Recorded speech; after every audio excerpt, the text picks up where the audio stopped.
बिस्मिल्लाहिर्रहमानिर्रहीम। अस्सलाम वालेकुम। आज मैं आपको सिखाऊंगी ज़र्दा बनाना, जो बहुत ही आसान और नहायत मज़ेदार है। एक पतीली में मैंने पानी गर्म करने के लिए रख दिया है। उसके अंदर मैंने डाली है एक छोटी इलायची, एक बड़ी इलायची और एक बादियान का फूल, और इसको अब ढाँप देंगे ताकि इसमें पानी में उबाल आ जाए। और यहाँ पे मैंने 2 घंटे पहले चावलों को भिगो के रख दिया था, धो के और भिगो के। तब पानी में बॉयल आ चुका है, इसमें मैं चावल डाल दूँगी। पानी में चावल डालने के बाद इसको हम चमचे से ऊपर नीचे करेंगे और उसके बाद इसको ढाँप देंगे और इसको एक बॉयल आने तक ढका रहने देंगे। उसके बाद हम इसको खोल के पकाएंगे। फ़िलहाल हम इसको ढाँप देंगे। चावलों को बॉयल आ चुका है और उसको अब हम थोड़ी देर के लिए और पकाएंगे ताकि अच्छी तरह फुल कुक हो जाएं। चावलों को हमने पूरा उबालना है। इसको हमने बिरयानी की तरह एक कनी नहीं छोड़नी, इसको फुल कुक करेंगे ताकि चाशनी में ये अच्छी तरह पक जाए। इतनी देर में चावल हमारे फुल कुक होंगे। इतनी देर में हम यहाँ पे 3 प्याले में हमने 3 कलर ले लिए हैं, येलो, ग्रीन और मैरून। तो आप अपनी मर्ज़ी के कलर चूज़ कर सकते हैं। 2 चाहें तो 2, 1 चाहें तो 1 ले लें, वरना तीनों कलर ले लें, इससे ज़्यादा खूबसूरत लगते हैं। अब इसको मैंने यहाँ पे डाल दिया है और पानी डाल के इनको मिक्स कर लूँगी। और हर कलर को अलग चम्मच से मिक्स करना है ताकि एक कलर पे दूसरा कलर ना आए। और यहाँ पे चावल बॉयल हो चुके हैं। अब मैं स्ट्रेनर के ज़रिए इसका पानी सारा निकाल दूँगी और चावल यहाँ पे रख देंगे हम अच्छी तरह पानी खुश्क होने के लिए।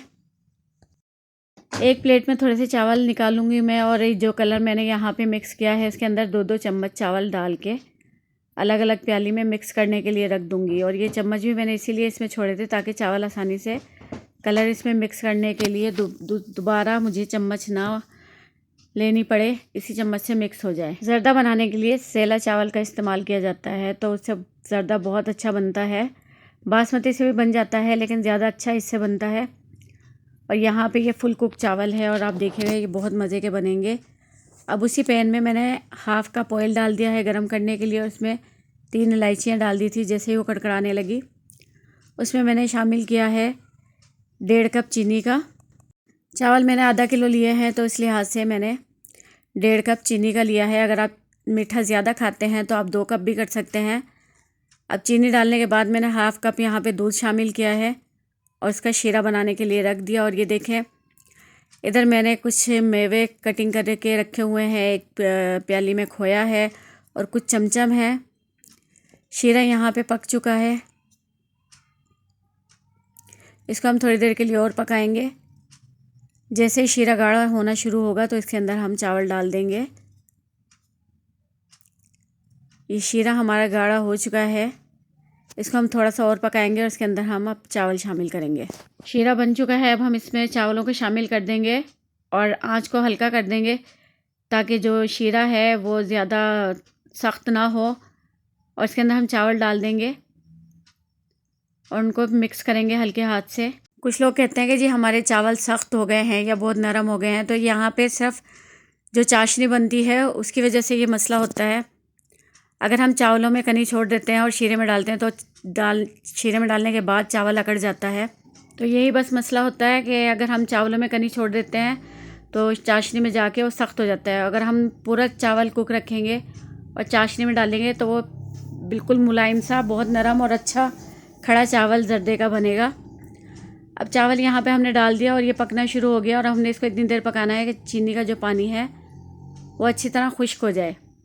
तेज़ आंच करके खुश्क करेंगे। और ये खुश्क होने के हमें ऐसे पता लगेगा कि चावल ऊपर आ जाते हैं और चीनी का जो पानी होता है वो किनारों पे नज़र आना शुरू होता है, बस थोड़ा थोड़ा पानी। अब यहाँ पे हम थोड़ा सा इसमें पिस्ता, बादाम और नारियल जो हमने काट के रखा हुआ था उसको मिक्स करेंगे। हाफ़ हमने इसमें अब डाला है, हाफ़ हम थोड़ी देर के बाद डालेंगे जब हम इसमें कलर वगैरह डालेंगे और उसको दम पे लगाएंगे। ये पानी यहाँ पे खुश्क हो गया और बकाया पानी हम दम पे लगाएंगे तब इसका खुश्क होगा। अब इसमें हम डालेंगे जो हमने फूड कलर वाले जो चावल हमने मिक्स करके रखे हैं उनका पानी निकाल दिया है। बिल्कुल पानी निकाल के तो फिर हमने इनको शामिल करना है, वरना कलर फैल जाता है। तो यहाँ पे हमने इसका रेड कलर डाल दिया है। फिर हम इसमें ग्रीन भी डाल देंगे और येलो कलर भी हम इसी तरह डाल देंगे। और जो पिस्ते बादाम मैंने काट के रखे हुए थे वो भी डालेंगे इसके ऊपर, लेकिन उससे पहले हम डालेंगे इस पर रस भरी चमचमे। चमचम को मैंने बीच में से हाफ़ कट कर लिया था। अगर आप चाहते हैं पूरा तो पूरा भी इसमें शामिल कर सकते हैं।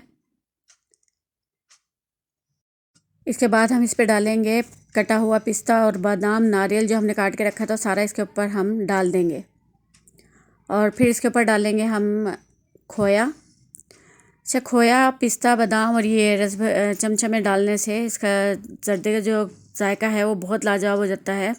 ये सब चीज़ें डालने के बाद हम इसको दम लगा देंगे और दम लगाएंगे हम 15 से 20 मिनट का। और ये आप जो है रेसिपी ईद उल फितर पे भी ट्राई कर सकते हैं, क्योंकि मीठी ईद और मीठी मीठी चीज़ें ना बने तो ये तो हो ही नहीं सकता। और जो मीठी ईद होती है, छोटी ईद ख़ुसूसन, उस पर हमारे घरों में ज़्यादातर जर्दा या शीर खुरमा या मीठी सेवइयाँ यही चीज़ें बनती हैं। तो आप इस ईद पे इसको लाजमी ट्राई कीजिएगा, वरना दावतों में या नॉर्मली आप घर में भी मीठा खाने के जो शौकीन होते हैं वो इसको ट्राई कर सकते हैं। ये देखिए जी, 20 मिनट के बाद हमने इसको खोला है तो ये हमारे जो चावल हैं बहुत खिले खिले से और बहुत परफेक्ट हमारा जो ये जर्दा है ये तैयार हुआ था।